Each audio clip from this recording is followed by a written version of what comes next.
ورحمة الله وبركاته.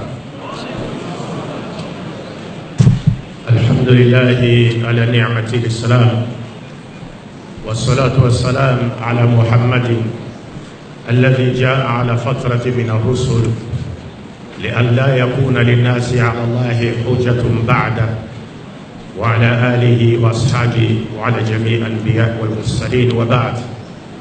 ربي اشرح لي صدري ويسر لي أمري واحلل عقدة من لساني يفقهوا قولي. سبحانك لا علم لنا إلا ما علمتنا إنك أنت العليم الحكيم. Chers frères et sœurs en islam et chers frères et sœurs non musulmans en Adam s'ils sont parmi nous, je commence par remercier et rendre louange à Allah qui nous a accordé son plus grand bienfait, celui de nous avoir dirigés sur le chemin de l'islam. Pourquoi j'insiste toujours sur cela? Parce que le prophète Mohammed, la paix de Dieu soit sur lui, nous a dit, je cite, Nahnu ma'ashir al-anbiya ikhwatu li'adlati dinuna wahid wa shara'i'una mukhtalifa. Le prophète a dit, nous l'ensemble des prophètes de Dieu, nous sommes comme les enfants d'un même père, mais des mères différentes. Expliquant cela, il dit, nous sommes comme les enfants des mêmes pères, parce que notre religion est une. Et nous sommes comme les enfants des différentes mères, parce que nous les prophètes, nous avions apporté de la part de Dieu différentes lois. Des lois qui sont différentes sur le plan des formes, mais qui sont uniques sur le plan des fonds. Elles étaient différentes sur le plan des formes pour pouvoir s'adapter aux exigences des différentes époques. Mais sur le plan des fonds, toutes ces lois ne poursuivaient qu'un seul objectif: établir une bonne relation entre l'homme et son créateur sur le plan vertical, et entre l'homme et son prochain et la nature qui l'entoure sur le plan horizontal. Et donc le prophète nous montre que Dieu n'a révélé qu'une seule religion à l'humanité. C'est vrai que nous connaissons, il existe plusieurs religions sur la terre. Et c'est Dieu qui l'a voulu, par sa volonté permissive. Pourquoi? Parce que Dieu a créé l'homme, l'a doté du libre arbitre.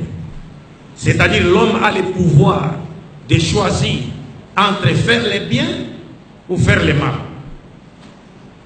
Entre croire à la vérité ou refuser de croire à la vérité. C'est pourquoi des fois je dis aux gens, même si Satan n'avait pas existé, nous on aurait commis le péché. C'est logique. Même si Satan n'avait pas existé, les humains auraient commis des péchés. Pourquoi? Parce que Dieu leur a doté du pouvoir de choisir, du libre arbitre. Ils ont le choix entre choisir, entre faire le bien ou faire le mal. Mais le rôle de Satan, c'est lequel? Satan est là pour nous embellir le mal.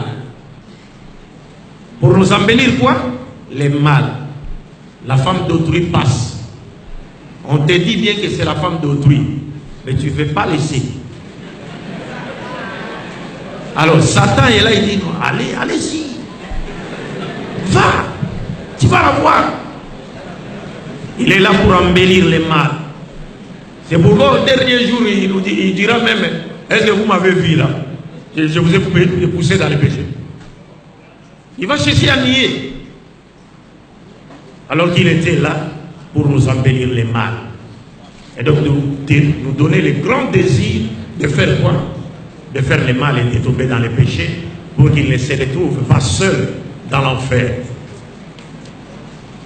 Mais Dieu nous dit, bien qu'il a doté l'homme du libre arbitre, il a le pouvoir de choisir entre croire ou ne pas croire, mais Dieu met l'être humain en garde contre un mauvais usage de ce libre arbitre, un mauvais usage de ce pouvoir.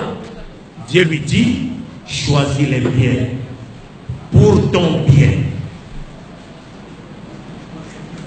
Mais les différences existent. Les gens ont créé leur propre religion. Mais Dieu dit, ma religion à moi, c'est l'islam. Soumission à la volonté de Dieu. Tous les prophètes de Dieu ont prêché l'islam, qui veut dire soumission à la volonté de Dieu. C'est pourquoi dans le Coran, Dieu dit, les humains voudraient-ils choisir une autre religion en dehors de l'islam, alors que tout ce qui existe dans les cieux et sur la terre se soumet à sa volonté? Et lorsque nous étudions les lois qui régissent l'univers, nous verrons que tout l'univers est régi par une seule règle, la règle de la soumission à la volonté de Dieu. L'harmonie partout. Et l'harmonie qui règne dans l'univers prouve que l'univers n'a été créé que par un seul Dieu. Tout est soumis à la volonté de Dieu, comme le dit le Coran. Parce que s'il y avait plusieurs dieux, imaginez que le Dieu du Mali n'a pas créé le soleil. C'est le Dieu, je ne sais pas moi, du Tchad, qui lui a envoyé le soleil. Mais le Dieu du Mali va dire quoi? Non, reprenez votre soleil, papa. Moi, je veux la pluie ou le printemps. Non, il n'y a qu'un seul Dieu. Et s'il y avait beaucoup d'autres dieux, ces derniers se seraient levés et se présentaient devant Allah pour réclamer leurs droits sur une partie de la création. Mais il n'y a qu'un seul. Il fait ce qu'il veut et il n'est pas interrogé, il ne sera jamais interrogé sur ce qu'il fait. Et il nous a révélé une seule religion. C'est nous les humains qui divisons les messagers de Dieu. Nous divisons les messagers. Mais il n'y a qu'une seule religion, mais qui a connu plusieurs dispensations prophétiques. Comme il n'y a qu'un seul Mali, mais qui a connu et connaîtra plusieurs dispensations présidentielles. Le Mali a connu plus. Il y a des présidents qui sont passés avant son excellence Ibeka. Des présidents sont passés. Avant lui, il y en aura encore d'autres. Jusqu'à la fin des temps. Mais le Mali, Inch'Allah, restera un, mais avec plusieurs dispensations présidentielles. Et chaque président qui a dirigé ce pays et dirigera ce pays dans les jours à venir, a eu ou aura son programme de gouvernance qui sera différent de celui de ses prédécesseurs ou alors de ses successeurs.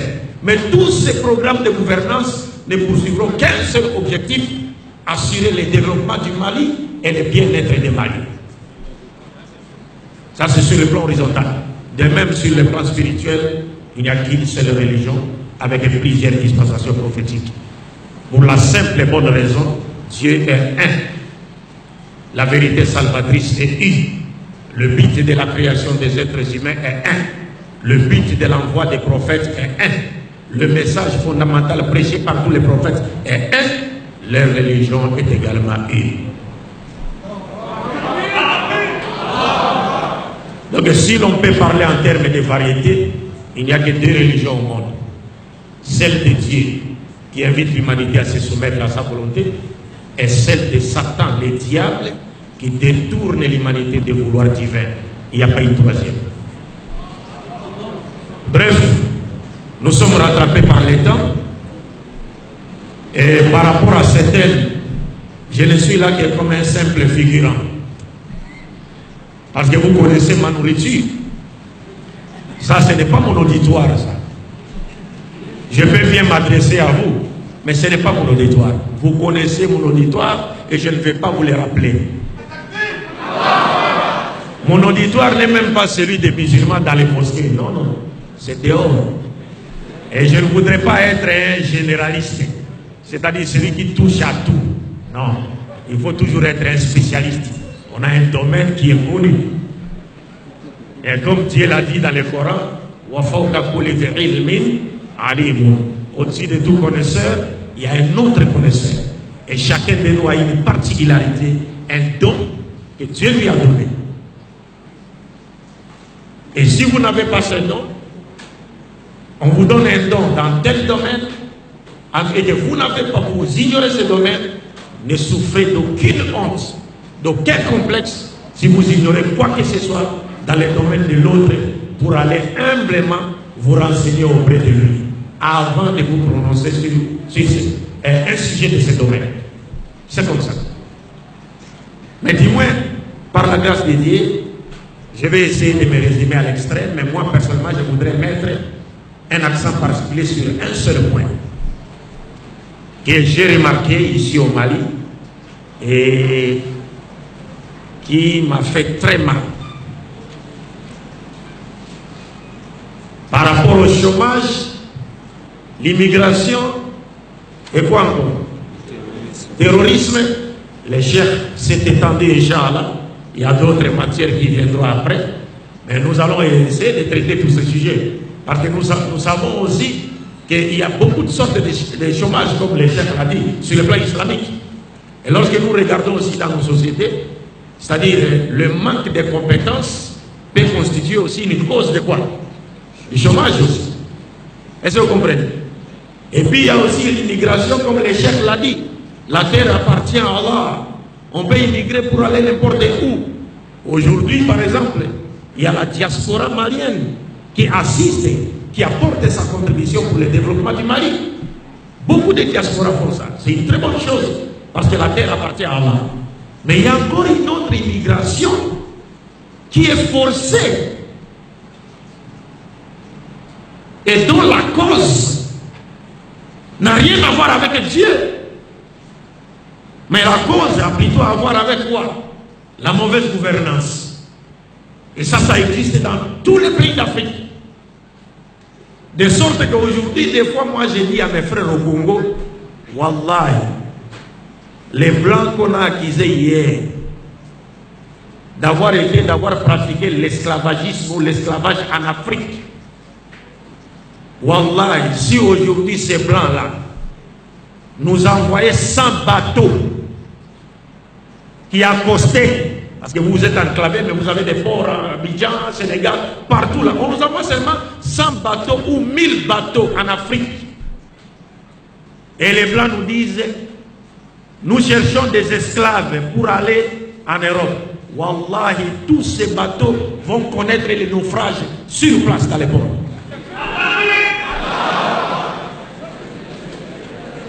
C'est-à-dire, on va tellement se disputer pour prendre place à bord de ces bateaux qu'ils nous demanderont, oh, mais vous voulez aller en esclavage? Oui, oui, chef, oui. Ça ne sera plus comme à l'époque.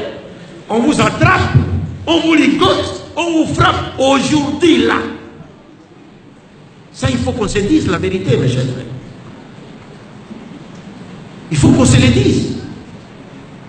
J'ai vu une caricature au mai, un Africain sur une montagne d'or, des diamants. Mais au même moment, il est en train de quémander du pain. Pourtant, il est assis sur quoi? Des richesses. Notre continent, l'Afrique. Mais nous continuons à quémander comme si nous sommes des pauvres. Alors que c'est nous qui sommes les plus riches en matière naturelle. Tout cela est dit à quoi? Ça existe partout en Afrique. Pourquoi?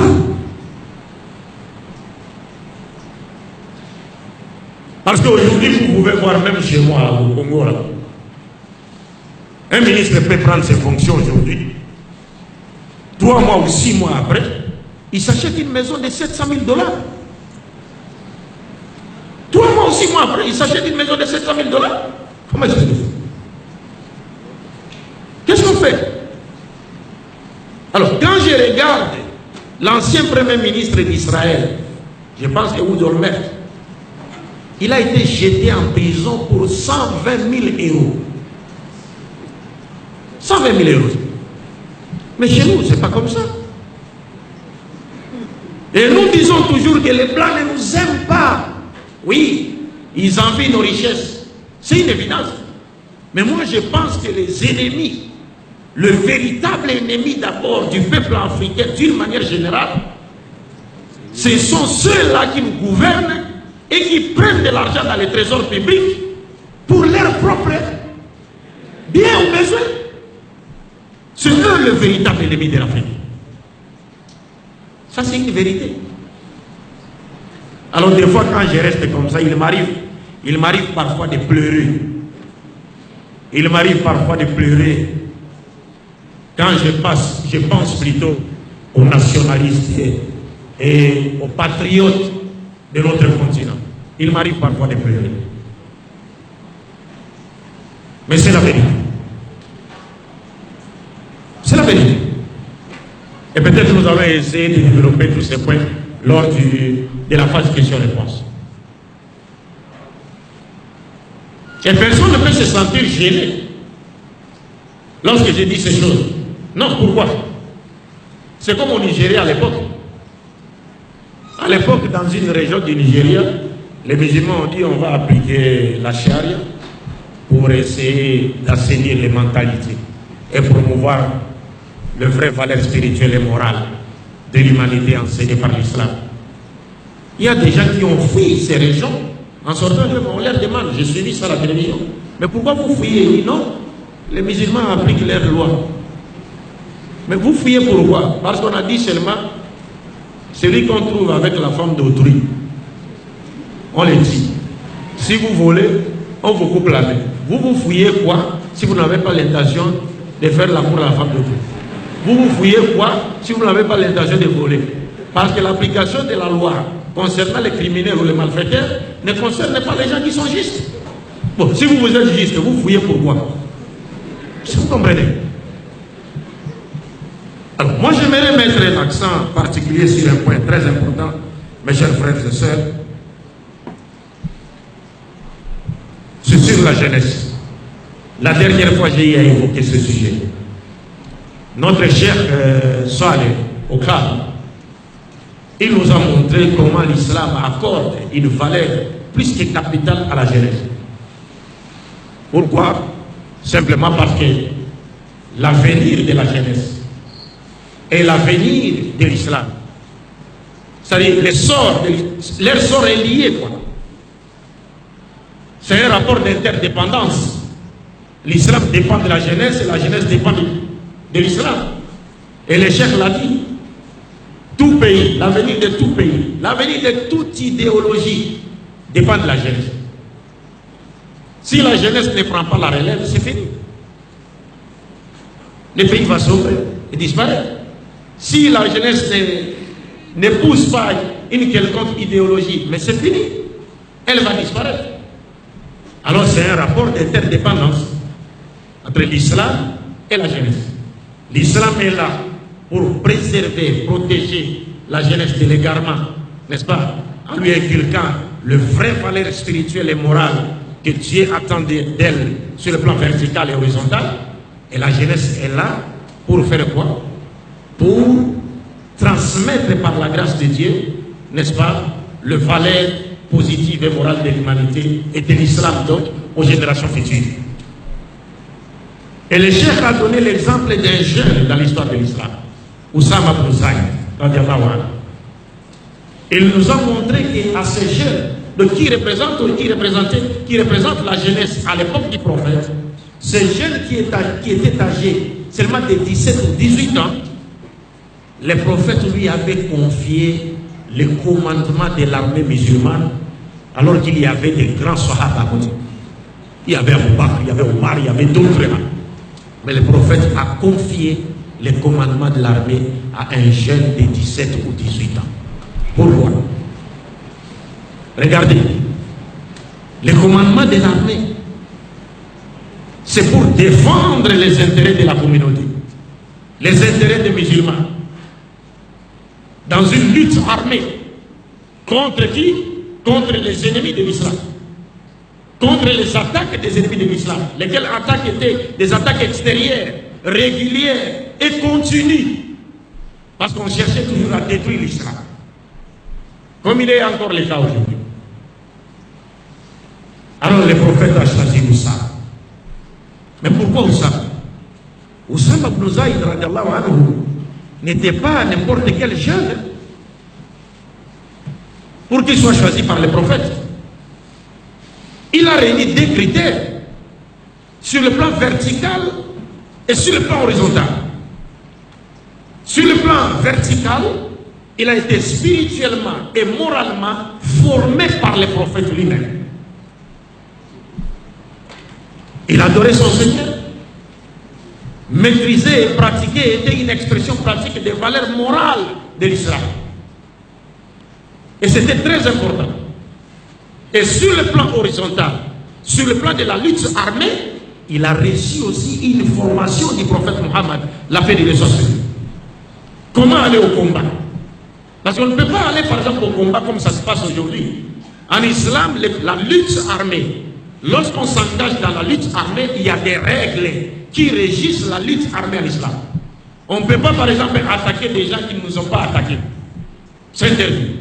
Tout cela, on ne peut prendre conscience de cette règle-là que si on a été islamiquement formé.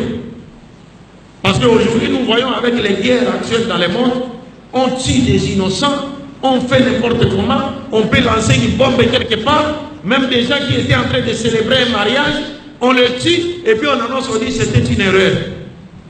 C'était une erreur de frappe. Bon. Et ça passe. Ça passe. C'était une erreur, oui, c'est une erreur. Bon, parce que l'homme fort a parlé. L'homme fort dit, c'est une erreur. Vous le faites, ah oui, patron, c'est une erreur. Mais les gens sont morts. En islam, même lorsqu'on s'engage dans une lutte armée avec l'ennemi, l'islam nous montre que si l'ennemi demande à faire la paix, Dieu nous interdit de continuer la lutte armée. Il dit, il faut cesser. Si l'ennemi dit non, arrêtons la bataille ou la guerre, je vais faire la paix. Dieu nous interdit de continuer, de poursuivre le combat. Il dit, celui qui continue le combat, il a trahi, il a transgressé la parole de Dieu. Vous comprenez?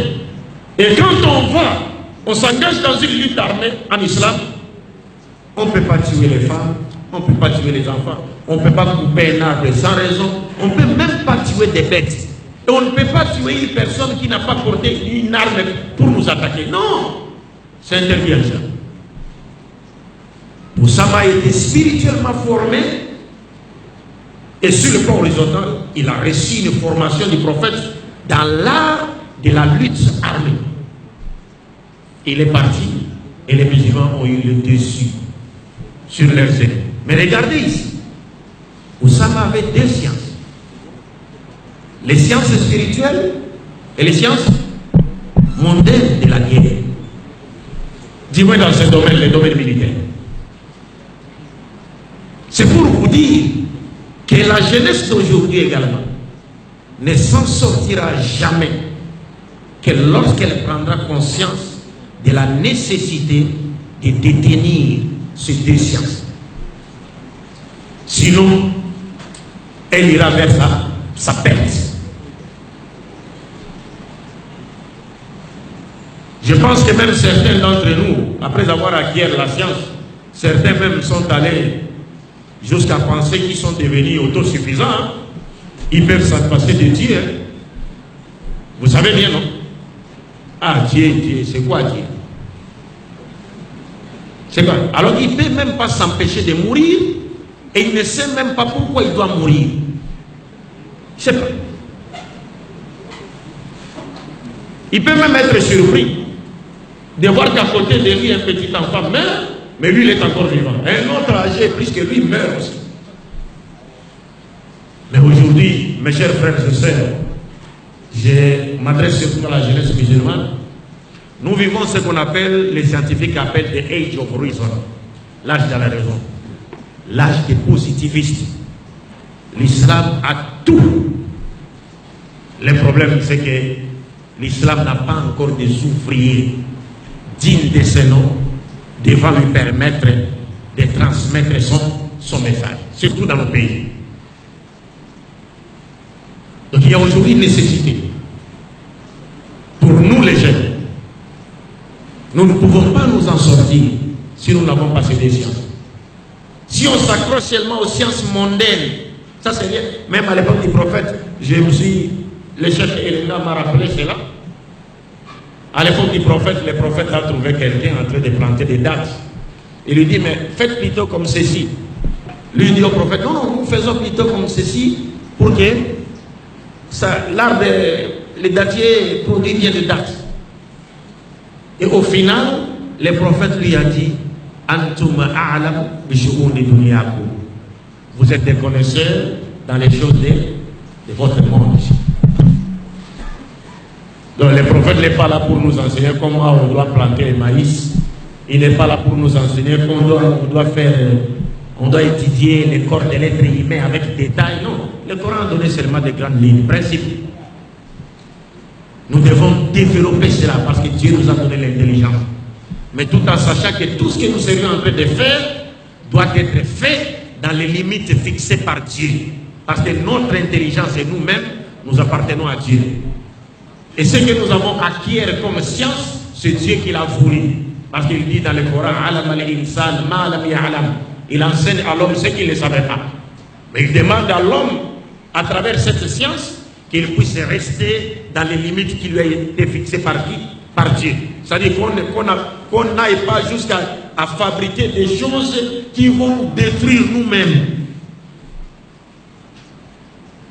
Alors aujourd'hui, je voudrais que nous prenions tous conscience de cela, que le moment est arrivé.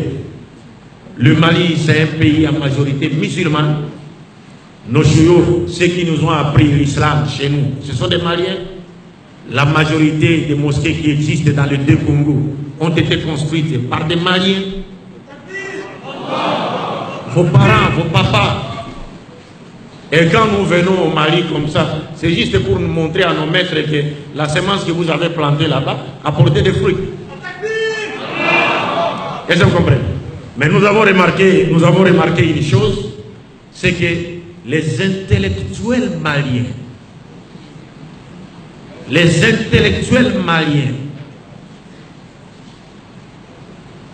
se démarquent de l'islam et pensent qu'en dehors de l'islam, ils vont réussir. Vous vous trompez. Toutes les sciences que nous apprenons sur terre, elles vont s'arrêter ici.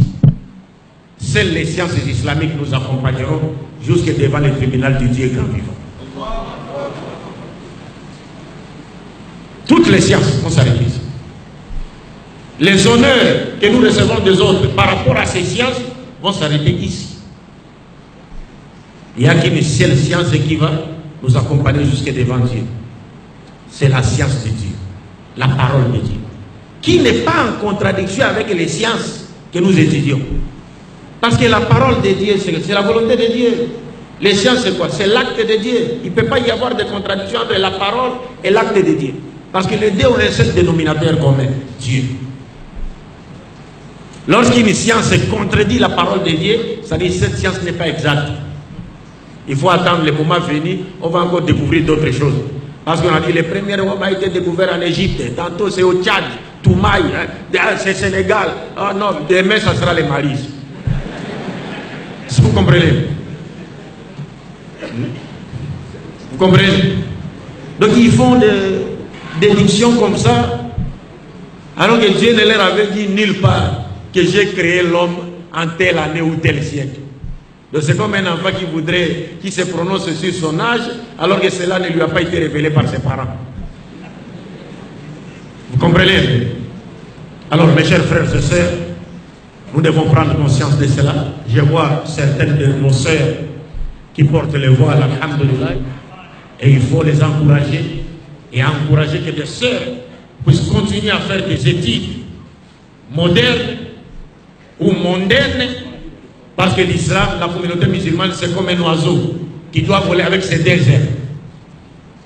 L'aile mâle et l'aile femelle. L'aile des sciences islamiques et l'aile des sciences mondaines. les sciences mondaines, nous ne pouvons pas ramener le débat sur l'islam à un niveau très élevé. Non seulement nous ne pouvons pas ramener le débat sur l'islam à un niveau très élevé, mais nous allons aussi passer à côté de certains enseignements de l'islam. Parce qu'il y a beaucoup d'enseignements de l'islam qui ne peuvent être expliqués qu'avec un langage, une terminologie scientifique dans ces siècles. Parce que le Coran, c'est un livre qui doit accompagner le monde jusqu'à la fin des temps. Imaginez que les prophètes nous disent, lorsque l'enfant, dans le ventre de sa mère, après autant de mois, Dieu envoie un ange pour venir mettre quelque chose dans le corps de sa mère, dans l'enfant là, et qui va, c'est-à-dire qui contient tous les détails sur la vie de cet enfant. Mais personne ne connaît ces détails, si ce n'est Dieu. Mais ça, c'est comme des logiciels d'informatique.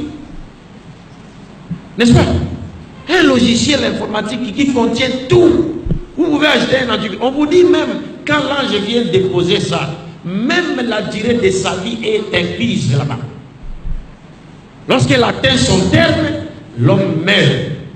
Et vous achetez aujourd'hui un antivirus, on vous dit c'est pour une année ou 6 mois. Mais vous pensez que si les 6 mois sont consommés, vous allez encore ajouter quelque chose? Non. Lorsque les 6 mois sont consommés, c'est fini. L'antivirus s'arrête. Mais s'il y a un autre informaticien intelligent, il peut faire quoi? Il peut réactualiser. Parce qu'ils ont fait le même titre. Mais comme il y a Allah est seul, il n'a pas d'associé, son logiciel ne sera modifié par personne. Donc je termine, mes chers frères et sœurs, en disant, l'heure est arrivée pour nous de prendre conscience de la nécessité qu'il y a pour nous, jeunes musulmans, de détenir ou de posséder 2 sciences. Les sciences islamiques et les sciences modernes. Parce que les sciences islamiques nous permettront de renouer avec les vraies valeurs spirituelles et morales de l'islam et nous permettront de rester, de mener une vie dans les limites fixées par qui? Par Allah. Tout ce que nous allons entreprendre sur terre, nous allons l'entreprendre conformément à la lumière de la parole de qui? De la parole de Dieu. Et les sciences modernes ou les sciences mondaines nous permettront de faire quoi? D'organiser notre vie sur terre, d'apporter notre contribution au développement du pays et partant même d'assurer une présence musulmane responsable et qualitative, ou une présence musulmane de qualité dans toutes les sphères de la vie, tous les domaines de la vie, avec des intellectuels musulmans. Regardez, aujourd'hui, nous avons beaucoup de cadres ici, c'est ce qu'on a remarqué. Beaucoup de cadres, mais des intellectuels qui pensent que, après avoir fait des études modernes ou mondaines, c'est fini. Dieu n'est rien pour eux. Et d'autres, même quand les imams leur parlent en bambara, ils pensent qu'ils sont plus intelligents que les imams. Mais ils souffrent d'un complexe, quoi. Alors que c'est juste une question d'outil de transmission. Parce que ce que les imams la connaissent, si on mettait cela dans la tête d'un étudiant ici, il va non seulement avoir une constipation psychique, mais il va piquer une crise de ce place.